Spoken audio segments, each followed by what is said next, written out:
할렐루야.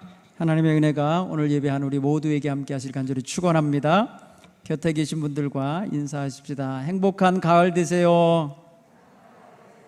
건강한 가을 되세요. 풍성한 가을 되세요. 또 이번 주에 추석을 맞이하는데 즐거운 추석 맞으세요. 여러분 가족 모두 즐거운 가족 모임 이루어지기를 바랍니다. 사랑하는 성도 여러분, 오늘 이 성경 이야기는 우리가 평면적으로 읽었던 이야기에서 내용상 보면은 다 파악을 하고 계실 거예요. 오늘 조금 이 말씀을 좀 입체적으로 읽어보는 그런 시간이 되기 바랍니다. 먼저 이 성경이 지금 본문이 위치하고 있는 자리를 보셔야 돼요. 여러분 성경에도 표시가 되어 있을 것입니다. 7장 53절부터 8장 11절까지 가로 안에 이렇게 쌓여져 있어요. 가로 속에 들어있어요. 가로 열고 가로 닫고가 되어 있어요. 그래서 이 성경을 원래 다른 성경에는 없었어요. 근데 우리 성경, 우리가 번역한 성경은 이 말씀이 담겨있는 성경을 번역했어요. 그래서 우리 성경에는 이 성경이 담겨 있어요. 오늘 내용은 그렇게 사람들에게 잘 알려져 있고 또 읽혀져 있는 성경인데, 그 속에서 하나님께서 또 우리에게 주시는 말씀을 듣고 깨닫는 그런 역사가 있었으면 좋겠어요. 오늘 성경 이야기의 전체적인 주제는 가늠하다 현장에서 잡혀온 여인을 어떻게 심판해야 되냐, 어떻게 재판할 것이냐 라는 문제를 가지고 예수님을 궁지로 몰아넣고 있는 악한 의도에서 진행되는 일이라는 걸 알 수 있어요. 여러분, 간음이 꼭 그날 밤만 있었던 건 아닐 거예요. 또 그 남녀만 있었던 것도 아니었을 거예요. 그런데 이들이 예수님을 잡아 없애고자 할 시점에 있었던 사건을 하나 소재로 지금 삼고 있는 거예요. 여러분, 예수님이 초막절에 예루살렘에 올라가셨을 때 사람들은 예수님에 대하여 상당히 주목했습니다. 이방인들까지 주목했어요. 그러자 예루살렘의 대제사장과 바리새인들은 예수를 이번 기회에 잡자, 이렇게 작정을 했어요. 그래서 아랫사람들을 보냈습니다. 그래서 예수를 잡아와라. 그런데 예수를 잡으러 갔던 자들이 예수를 잡아오지 못했습니다. 그러면서 너희들 왜 빈손으로 오냐, 왜 잡아오지 못하느냐 물을 때에 대답하기를, 그 사람이 말하는 것처럼 말한 사람은 이때까지 없었습니다. 그 사람은 여기 예수예요. 예수님이 가르치고 말씀하는 것 같이 그렇게 멋지게, 그렇게 확실하게, 그렇게 깊이 말씀하는 분은 없었다는 뜻일 거예요. 곧 한마디로 말하면 예수님의 말씀에 감동을 받은 거예요. 그래서 예수님을 체포하러 갔던 병사들이 그냥 돌아온 거예요. 그랬더니 바리새인과 대제사장들이 마구 그들을 꾸짖으면서 너희도 그에게 미혹됐냐, 이렇게 말했어요. 이때 니고데모가 한마디 했다 그랬죠. 우리 율법은 사람의 행한 것을 알기도 전에 말만 듣고 심판하냐, 그러면 안 된다고 했을 때에 핀잔을 듣고 그랬습니다. 그날 그런 모임이 흩어진 다음에 각자 집으로 돌아갔을 때에 예수님도 성전에서 나오셔서 감난산으로 가셨다는 거예요. 노숙을 하러 가신 거예요. 어느 집에서 초대를 하지 못해. 여러분, 분위기상 예수님을 자기 집으로 초대하는 집은 박살나. 예수님을 잡으려고 하는 사람들이 혈안이 되어갖고 이러고 있는데 예수님을 자기 집으로 초대해서 손님 접대를 할 수가 없었을 거예요. 예루살렘 사람 중에 예수님을 초대하는 사람이 없었던 것 같아요. 그러니 예수님은 지금 감람산, 성전 바깥 동쪽에 있는 산으로 가신 거예요. 찬이슬 맞으시면서 지금 그 밤을 보내신 거예요. 이때가 초막절기가 끝난 다음 직후예요. 바로. 그러니까 사실 우리식으로 말하면 가을이에요. 쌀쌀한 날씨입니다. 예수님이 이렇게 감람산에서 하룻밤을 보내시고, 그리고 다시 아침에 갈릴리로 가시질 않고 다시 성전으로 들어오셨어요. 명절 끝났으니까 이제 가셔도 되는데 성전으로 다시 들어오셔서 백성들을 가르치시게 됐습니다. 백성들과 예수님 사이에 이렇게 거리가 좀 있었던 것 같아요. 그런데 그 사이로다가 바리새인과 서기관들이 가늠하다 현장에 잡힌 여자라고 하면서 질질 끌고 와서 딱 내치면서 예수여, 이런 여자는 율법에 돌로 쳐 죽이라고 했습니다. 당신은 뭐라고 말씀하시겠습니까? 하면서 졸지에 가르치는 자리가 재판석이 되고 말았어요. 졸지에 예수님은 랍비로서 백성들에게 말씀을 가르치고 있는데 졸지에 재판장의 자리에 앉혀놓고 말았어요. 예수님은 지금 곤란한 상황이 벌어진 거 아니겠어요? 여러분, 여기서 우리는 이 성경을 예수님 편에서 한번 읽어보세요. 예수님, 피곤하신 예수님, 이제 집에 내려가셔야 될 예수님이 지금 당하고 있는 일, 그 예수님 입장에서 이 귀찮은 일이 하나 주어진 것일 수도 있고, 생각하지 않은 일이 주어졌을 때 예수님이 어떻게 하셨을까 생각하면 어떤 마음을 가지셨을까 한번 생각해 보시면서 예수님의 이름으로 한번 제목을 붙여보세요. 용납하시는 예수님, 뭐 사랑하시는 예수님, 용서하시는 예수님 다 하실 수 있어요. 또 이 성경을 읽을 때 여자 입장에서 읽어보세요. 가늠하다 현장에서 질질 끌려와서 지금 말입니다, 옷도 제대로 입지도 못했을 것 같아요. 현장에서 잡혀왔으니 이 여인의 그 부끄러움, 그 수치스러움, 그 정말 어디라도 쥐구멍이라도 있으면 들어가고 싶은 그런 처지, 아주 약자 중에 약자인 처지에 놓여서 흐느껴 울며 얼굴도 들지 못하고 있을 이 여자의 불안하고 떨리는 심정으로 한번 읽어보세요. 이 성경은 굉장히 지금 포악한, 굉장히 살벌한, 그리고 굉장히 차갑고 매서운 현장이 되어버리는 거예요. 또 이 여자의 간음 현장을 지켜보고 감시하고 있다가 적절한 시간에 딱 들이닥쳐서 잡아들이고 있는 사람들 편에서 읽어보세요. 이들은 현장을 지켜보고 있어요. 어느 집에 어느 사람과 어느 사람이 있다라는 걸 알았어요. 그리고 가서 덮친 거예요. 그리고 잡아오면서 그들 마음속에 이 여인도 죽일 작정이고 이 여인을 상대로 하는 예수를 올가매려고 하는 의도가 담겨 있어요. 악한 의도를 품고 있어요. 이 사람들 입장에서 한번 읽어보세요. 정의 실현을 하려고 그러는 걸까요? 사회에 악을 뽑기 위함일까요? 그러면 여자만 끌고 오면 안 돼요. 남자도 끌고 왔어야 되는 거예요. 율법대로라면 남녀 다 없애야 되는 거예요. 근데 여자만 끌고 들어온 이유가 뭐냐 이게? 친구라서 봐줬을까요? 친척이라 봐줬을까요?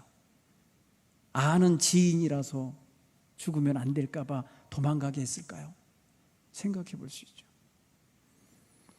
네 번째로 하나님의 시각으로 읽어보세요. 하나님이 내려다보시는 거예요. 세상 사람들, 이 짓 하고 있는 사람들 내려다보고 계신 하나님, 하나님 모두의 마음을 보고 계신 하나님,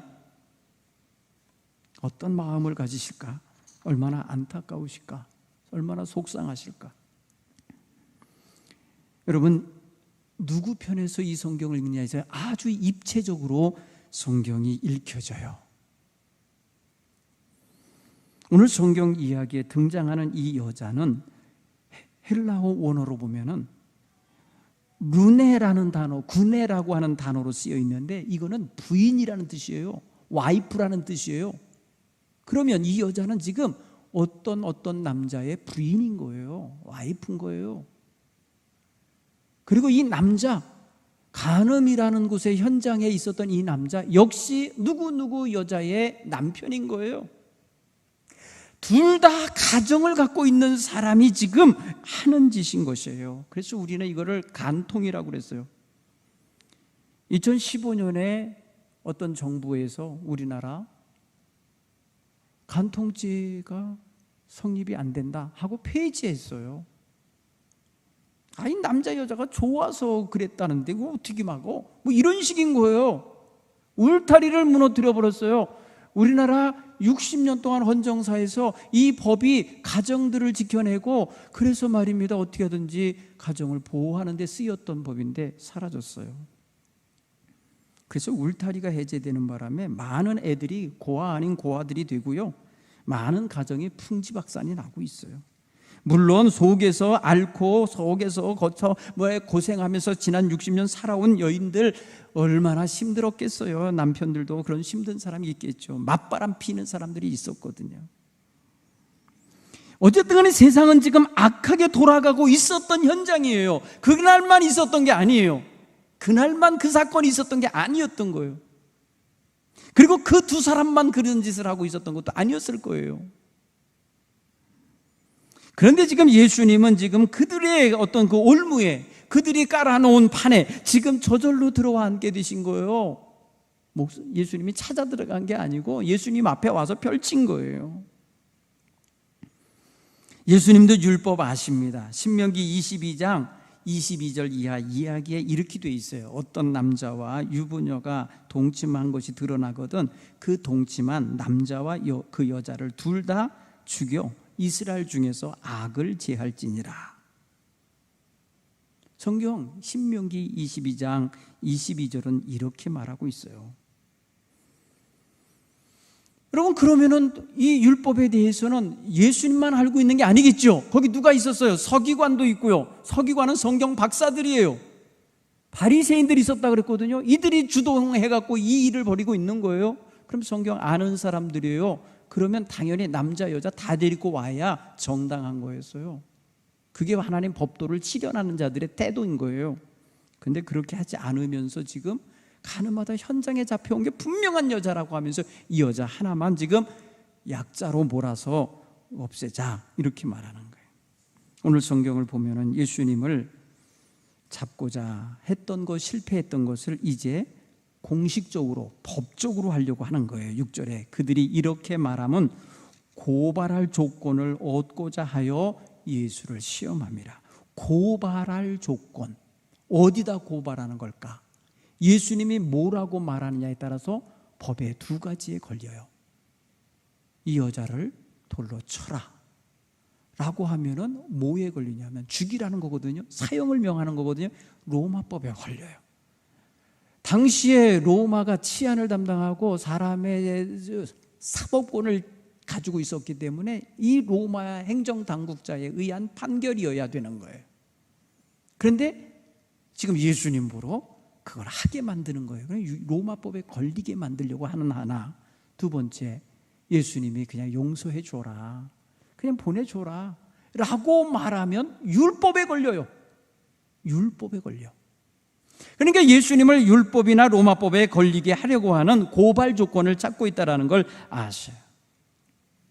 예수님은 그때 그 말씀 들으시고 말씀 안 하시면서 손가락으로 흙바닥에다가 뭐라고 끄적대셨어요. 무슨 글씨를 쓰셨는지 몰라요. 성경은 예수님의 행위만 이야기를 합니다. 그런데 그 행위가 무엇을 암시하는 행위냐면 예언자의 예언적 행위예요. 에레미야 17장에 보면 에레미야가 하나님을 떠난 자, 버린 자가 흙에 기록될 거다 그랬어요. 흙에 기록될 거다. 예수님이 흙바닥에다가 뭘 쓰시고 계신지 모르겠어요. 흙에다가 무언가를 기록하는 행위를 하셔요. 그러면서 이 판결을 조금 늦추면서 말씀하지 않으니까 이들이 묻기를 맞이하지 아니하니라 그랬어요. 묻기를 맞이하지 아니한다는 건 묻는 거를 그냥 막 했다는 소리, 재촉했다는 소리예요. 왜 대답 안 하냐고, 빨리 판결 내리라고 막 이런 거죠. 재촉한 거겠죠. 예수님 다시 그 말 듣고 다시 뭘 또 끄적대셨어요. 그러다가 말씀하셨어요. 너희 중에 죄 없는 자가 먼저 돌로 쳐라. 이 여자를 돌로 쳐라 그랬어요. 너희 중에 죄 없는 자가 이 여자를 돌로 쳐라. 명명백백 죄인으로 온 이 여자를 돌로 치되 죄 없는 자가 먼저 돌로 쳐라. 그래서 굉장히 여러분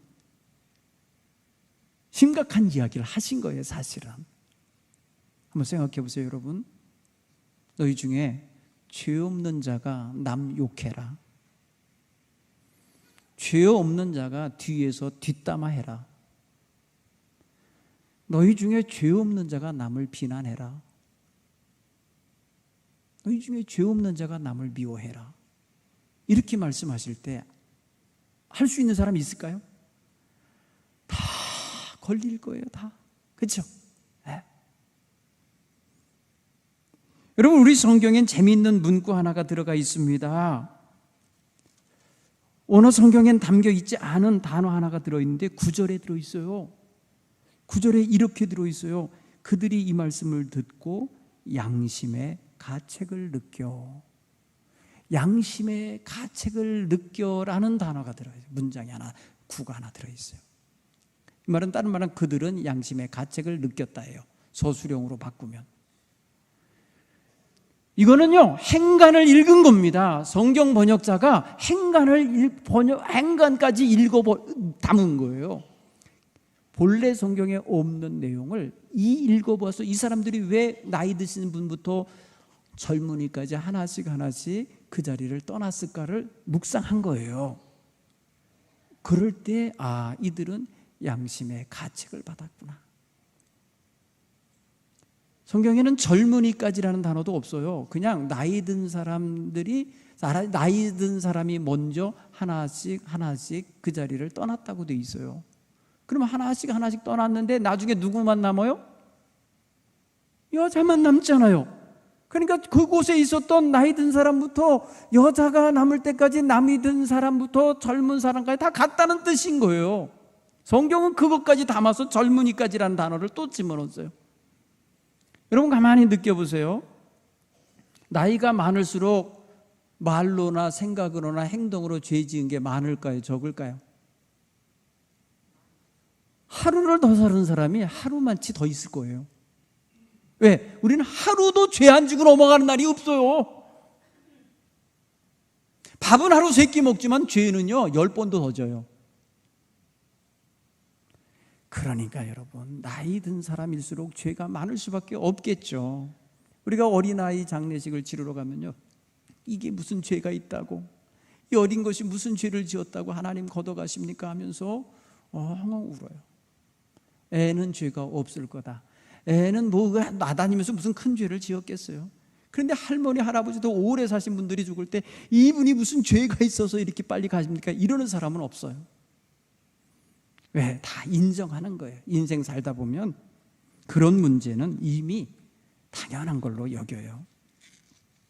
사랑하는 성도 여러분, 우리가 오늘 여기서 한번 생각해요. 뭘 생각하느냐? 우리 자신. 제가 오래전에 조선일보 칼럼을 하나 읽었는데 그런 이야기가 있어요.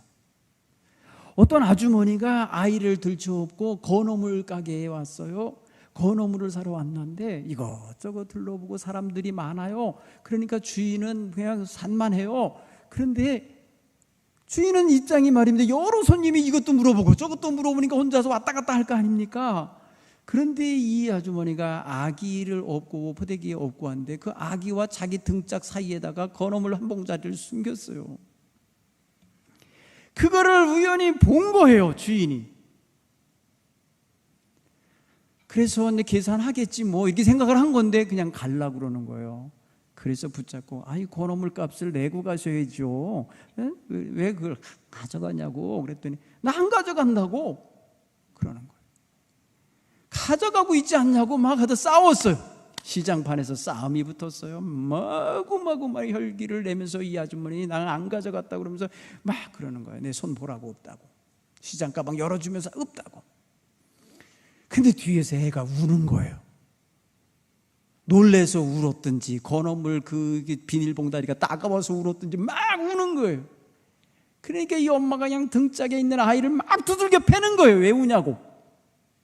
왜 울겠어요? 여러분이 애기 입장이면 왜 울겠어요? 막 우는 거예요. 주인이 가서 그 아이 사이에 있는 건어물을 꺼내면서 여기 있지 않냐고. 그 순간 그 표독스러웠던 여자가 완전히 말입니다. 완전히 푹 꺼지고 그리고 머리도 못 들고 애만 앞으로 끌어와갖고 애만 다독이고 있는 자애로운 엄마로 변했어요. 무엇이 그렇게 만든 걸까요? 무엇이 여인을 이렇게 표독스럽게 만든 걸까요? 바로 죄예요. 죄는 숨기려고 그래요. 죄는 감추려고 그래요. 죄는 자기가 드러나는 것을 싫어해요. 그래서 기세를 등등하면서 죄를 지어놓고도 아니라고 하면서 덤비는 거예요. 근데 죄가 드러났어요. 죄가 드러나니까 죄의 권세는 꺾입니다. 죄의 권세는 꺾이게 돼 있어요. 빛 가운데 나오면 꺾이게 돼 있어요. 그래서 죄 지은 자는 어둠을 좋아하는 거예요. 빛 가운데 나오기를 싫어한다고 그랬어요. 왜? 빛 가운데 나오면 드러나니까. 사랑하는 성도 여러분, 오늘 성경을 제가 종합적으로 보라고 그랬잖아요. 8장 12절을 한번 읽어보세요. 오늘 11절까지 읽었는데 바로 뒤에서 지금 예수님이 뭐라고 말씀하신 게 들어있나 보십시오. 예수께서 말씀하여 이르시되 나는 세상의 빛이니 나를 따르는 자는 어둠에 다니지 아니하고 생명의 빛을 얻으리라. 빛을 얘기하세요. 빛. 사랑하는 성도 여러분, 예수님은 빛이시다. 예수님을 만나면 어둠이 물러갑니다. 믿습니까? 자, 오늘 예수님 앞에 재판하라고 들이대는 사람들, 자기들 의로운 양, 서기관 바리새인들 앞장세워서 왔습니다. 의인 중에 의인이라고 자부하는 자들입니다. 그들 율법을 잘 행하고 산다고 하는 자들입니다. 그들을 말입니다, 기세등등하게 온 겁니다. 예수님이 말씀하시라. 너희 중에 죄 없는 자가 먼저 돌로 치라. 여러분, 이 여인에게 향하던 그 매서운 눈초리를 예수님은 말 한마디로 그 눈을, 너 자신을 보아라, 너를 보아라 라고 방향을 바꾸신 거예요. 사랑하는 성도 여러분, 따라서 해볼까요? 예수 만나면 자기 발견이 일어난다. 내가 누군지, 어떻게 살아왔는지, 무슨 짓을 했는지, 무슨 생각을 하는지, 무슨 감정을 갖고 사는지 발견이 돼요. 예수 만난 사람 자기 발견이 일어나요. 가장 중요한 사건이 하나 일어나는데, 나는 죄인이구나, 나는 예수 없이 살 수 없는 죄인이구나가 발견되는 거예요. 사랑하는 성도 여러분, 오늘 우리는 예수 만나 내가 변하여 새 사람 되는 비결이 딴 데 있지 않아요. 내 노력에 있지 않아요. 내 모든 무슨 선행에 있는 게 아니라 예수의 비단에서 내가 나를 발견한 상실 속에서 일어난다는 걸 깨닫기를 간절히 축원합니다. 그래서 예수 만나야 되는 거예요. 예수 만나서 자기 발견이 일어나야 되는 거예요. 발견과 함께 나는 죄인입니다라는 고백, 회개가 있어야 되는 거예요. 회개를 하여야 탄식하면서 가슴을 치면서 자기를 바로 세우는 거예요. 이 사람들 돌아갔다 그랬잖아요. 무슨 생각하며 돌아갔겠어요? 돌아가서 그들 무슨 생각하면서 아침을 먹었겠어요? 그날 하루 예수를 작당하여 잡으려고 했던 게 실패로 끝났고 내려앉았는데 가만히 보니까 내가 감히 할 수 없는 일을 하고 있었다는 걸 깨닫지 않았겠어요? 사랑하는 성도 여러분, 우리 예수 만나면 돌이키는, 내 속에서의 뉘우치는 이런 역사가 일어나야 될 줄 믿습니다. 그게 회개예요. 그러니 얘기해 주시는 은총이 있어요. 그게 무슨 은총이냐? 따라서 알고, 용서와 새 출발. 예수님께서 말씀하십니다. 나도 너를 정죄하지 아니하노니 가서 다시는 죄를 짓지 말아라. 여인을 사형 선고 내렸었잖아요. 돌로 치라고 했으면 사형 선고거든요. 그런데 그것을 막아내신 게 바로 네 자신 중에 죄 없는 자가 치라는 말씀으로 한 거예요. 그 중에 끝까지 뉘우치지 않고 던진 사람 몇 있으면 죽을 수도 있죠. 놀라운 사건이 벌어진 거죠. 양심 회복이 일어난 거죠. 자기 발견이 일어난 거죠. 이런 모든 사람들을 긍휼히 여기고 계신 분이 예수님이에요. 용서의 은총으로 새 출발을 허락하시는 분이 예수님이에요. 오늘 저와 여러분이 그런 마음과 그런 은총 속에서 세워짐을 받기를 간절히 축원합니다. 우리는 다 죄인이에요.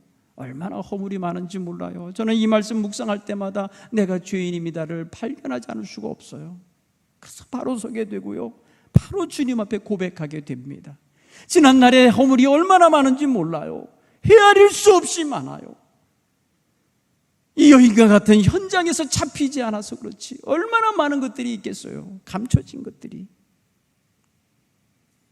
사랑하는 성도 여러분, 여러분도 용서받은 경험이 있으실 거예요. 용서는 은총이에요.